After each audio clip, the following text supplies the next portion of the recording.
What's up, people? Yeah, I just wanted to share a couple of things with you guys. Growing up in East Los Angeles, being born basically in East Los Angeles, and being raised back and forth from LA to the Los Angeles Harbor area, which is port of LA, Long Beach, California. That's the city in the harbor area that I was raised in. We used to have our own style, our own style. You know, we would dress with our dickies, and I still dress like that to this day. But you know, back then I wore my pants real baggy and creased up with a little cuff at the bottom, and my Converse high tops. Those were in fashion back then. Or my hush puppies, or my winos. We call them winos. Croaker sacks, they call them as well. Uh, they were like canvas, you know, with the little thin sole. The hush puppies, the black ones or the gray ones, or the 10 strap sandals. We would put little taps on the bottom, so you know, when you walk, you could hear the tap, tap, tap, tap, kind of like you know, what they use for tap dancing. We would put that on the bottoms of our sandals, just to, you know, look sharp, you know, all creased up. Our Pendletons were creased up. That's how we dressed. And we would never say the N word like these kids are doing these days. You know, that's like, and I just don't get it, you know, how a Chicano can sit there and say the N word this, the N word that, you know, and then call himself a Chicano. I don't get it, you know. Back when I was doing my thing and I was basically in charge of the neighborhood, I was a representative of the neighborhood. I would hold meetings, and if any of the youngsters were doing that when I threw my meetings, I had my little crew of homies that I would tell the homie, you know what, you and him need to get down, throw these right here, head up, because this youngster right here is sagging, or he's, you know, talking like he's a crip or something, you know, or a blood, whatever, saying the N word. See, that just goes to show the mentality of these youngsters that are doing that.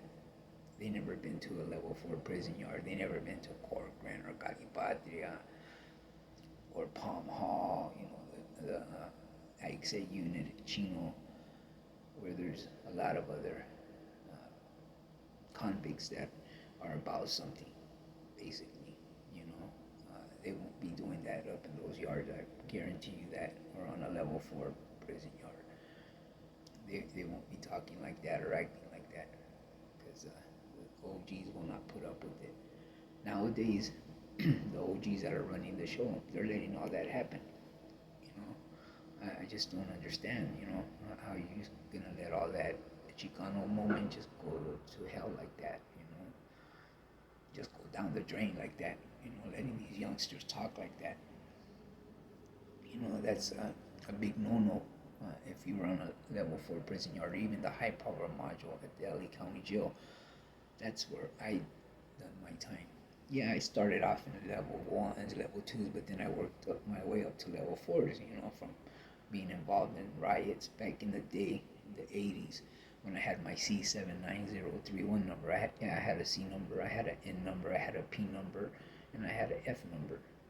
And I still remember all of my numbers: the C79031, the N60351, the P01204, and the F51596. I had 4 different prison numbers. But when I had my, not to brag, but you know, I'm just letting you guys know that back in the old school days, when I had my C number, uh, we were still fighting for our respect, the Chicanos, in Folsom, San Quentin, Tracy, Soledad. I happened to be at Soledad, and they called it Gladiator School, Soledad Central, back in the day. I was in O Wing, which is the whole X Wing, which was like the shoot kick out wing, cell block they call that nowadays. Back then they were called wings because they went like that, you know. Yeah. block, uh, A wing, B wing, C wing, D wing. Now they're called blocks, but yeah, back then we just called them, wings. A wing, B wing, C wing. Once again, so I happened to be an O wing all the time for fighting. X wing, which was the shoe kick out yard. Now they call it the shoe. Back then they just called it the hole. That was a whole kick out yard was X wing, because we were always fighting for our respect. Back then, people would call us wet bags, and just disrespect us. And the Chicanos really didn't have a very big car in the prison systems back then. It was mostly African American inmates, a lot of white inmates, um, which were our allies. Growing up in the South of California, the South Side. Um, our politics were that the white boys, we could, kick it with them. We could play cards with them. We could drink after them, smoke after them when we were in the Youth Authority, California Youth Authority. That's the way they, fine-tuned us for the big yard, for the prison yard when we graduated from the Youth Authority to state prison to the Adult Authority. We already knew how to act and, what to do and what not to do. They would school us that, the Northerners kick it with the Crips and the Bloods, and us, the South, we kick it with the Woods, the Comrades. So all that was already being impregnated into my mind. See, so when I got to prison, I already knew how to act, more or less. I was still, wet behind the ears, but I was always just watching, listening, and learning. That way, I could survive the madness that I found myself in, which was Soledad. Well, I got sent to a level 1, and I got pulled up in a big riot that we had with the Crips. I got sent to Soledad Owing, well, from Chino Palma to Soledad Owing. And back when I got sent to Soledad Owing, like I said, the Chicano movement was still, it was still in play. And, we were, like I said, referred to as beaners, just all these off the wall names. So we would fight with the guards, with the other races, just to, get our respect. And you would never catch anybody that was Chicano from the South saying the N-word. I mean, that was just a big no-no. And if you did that, let's say in the high power module at the LA County Jail, the BGFs that were down there, the big dudes, that are with the business, they don't play. They're serious about theirs. Basically, that's what I mean by, these certain organizations, even the OG Crips. If you went down there saying the N-word on that tier, you would be dealt with. You would get slapped or you would get whacked, one of the two, because you can't disrespect another race like that. That's why I tell you that these kids that are saying the N-word and all that, sagging, I already know they ain't been nowhere. They ain't done no real time, because they wouldn't be saying that N-word if they had ever done real time, like on a level 4 prison yard or even the high power module of the LA County Jail. That's where you separate the boys from the men. That's when you know these kids that are saying the N-word, you already know that they ain't been nowhere. They're still,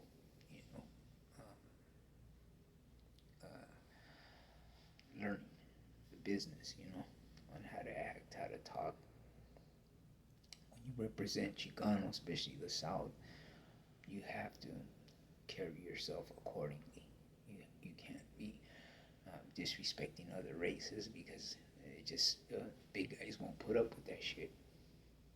So all you do is that you youngsters that are saying the N-word and all that, believe me, when you go to prison, because that's what La Vida Loca is all about, prison, either prison or death. That's the only two things you got to look forward to.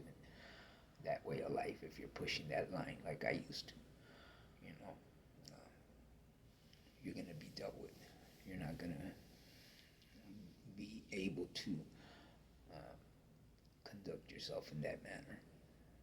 You just the OGs in those level 4 prison yards and the AgSeg units, where you find the big guys as well that are mingling with us, with the little homies.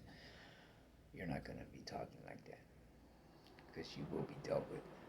You know, that's just the way it is. I'm just being straight up with you, kids. So, you know, people that hear you using that terminology, calling one another, you know, the N word this, the N word that. People that been places already know that you're still wet behind the ears. You're just a new booty, what they call it, nowadays. You're just a new booty. You just a kid still. You know, you ain't been nowhere. You ain't done no real time, and it shows from the way you carry yourself. Once again, the way you conduct yourself. And can you imagine all the homies that died in the wars up in Quentin, Folsom, Tracy, Soledad, even some of the level 1 and 2 yards that were rioting in order for us to get the respect that we got nowadays. Back then, when I had my C number in the 80s, we didn't really have that respect yet. Yes, we did have somewhat respect, but you still found people using those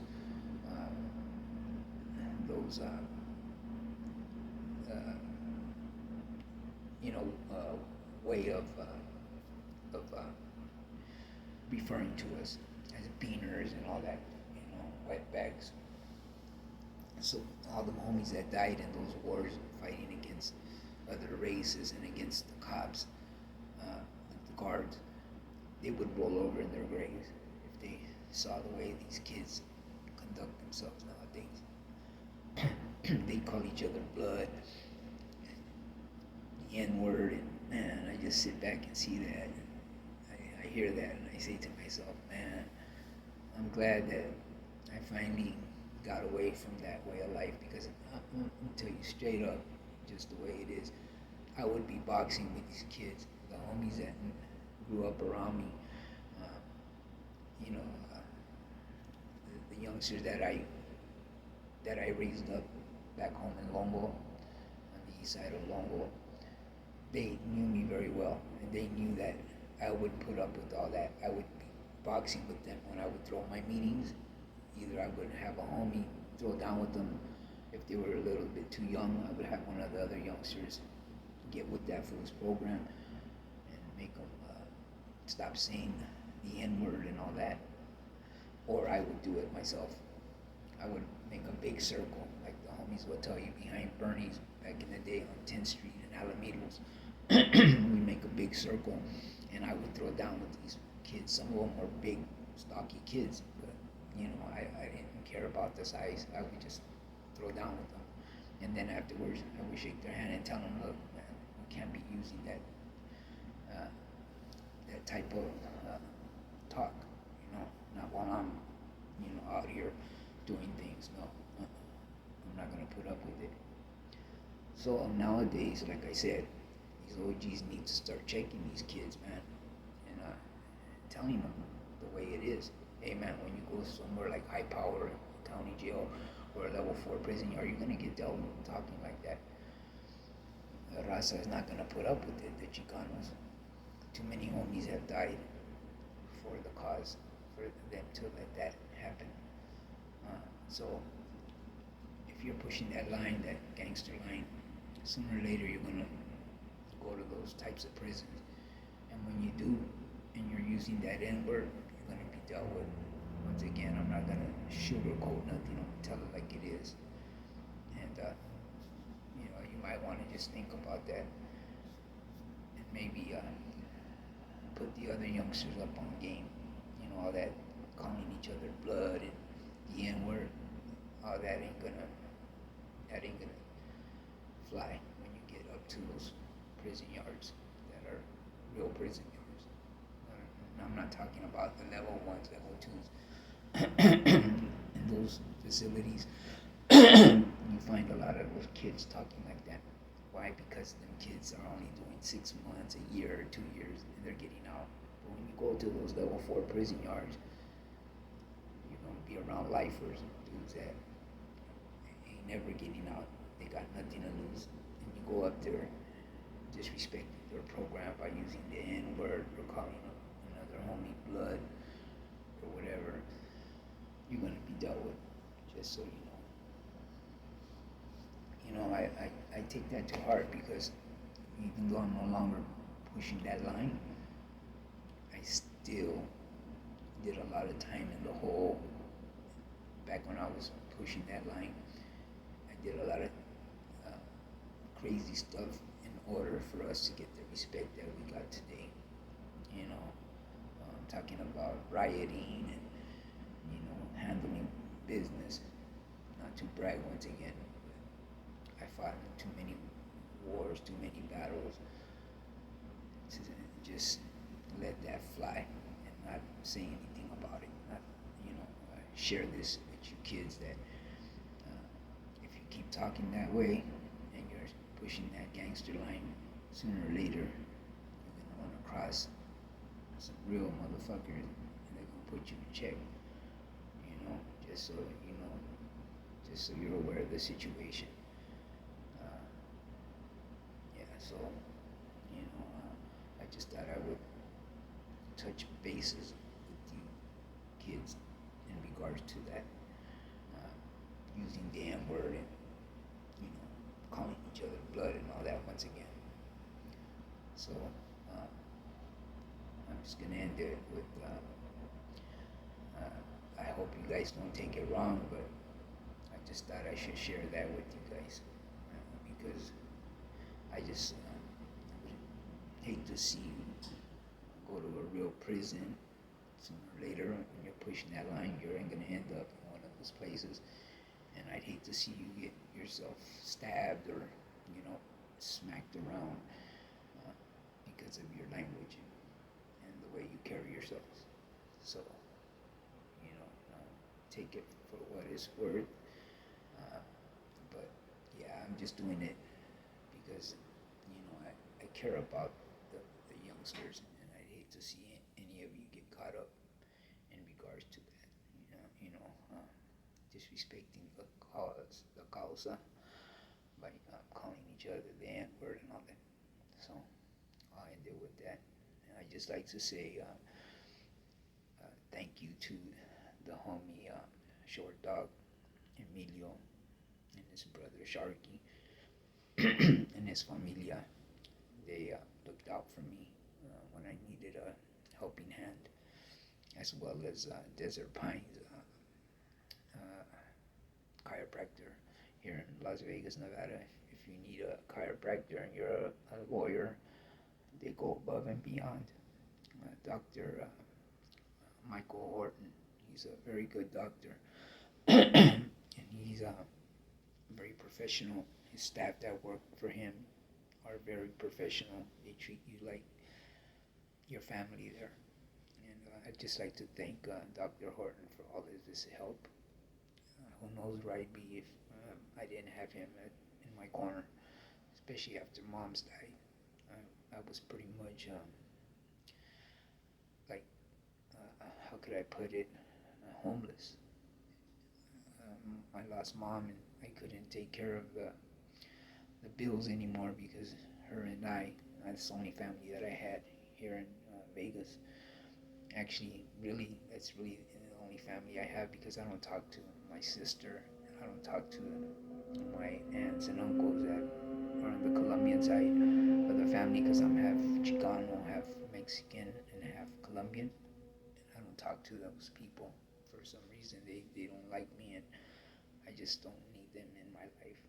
So I have no family. I only had was Mom's, and when she died, I couldn't take care of the bills. I couldn't pay the rent by myself, so I ended up, pretty much homeless. And Dr. Horton helped me out from Desert Pines. That's why I would like to give a shout out to him and thank him for everything, as well as Sharky and Short Dog Emilio. Me and him will be doing a little interview soon, talking about the killing fields back home in the LB, the Cambodian and TRG and Latino Longo gang war. We're gonna touch bases on that as well pretty soon, him and I, because we both grew up as a youngster, and me, one of the older cats, talking about that war, addressing that issue that is still taking place in the streets of Long Beach to this day. So stay tuned for that one too. Huh? All right then. Take care, people. God bless.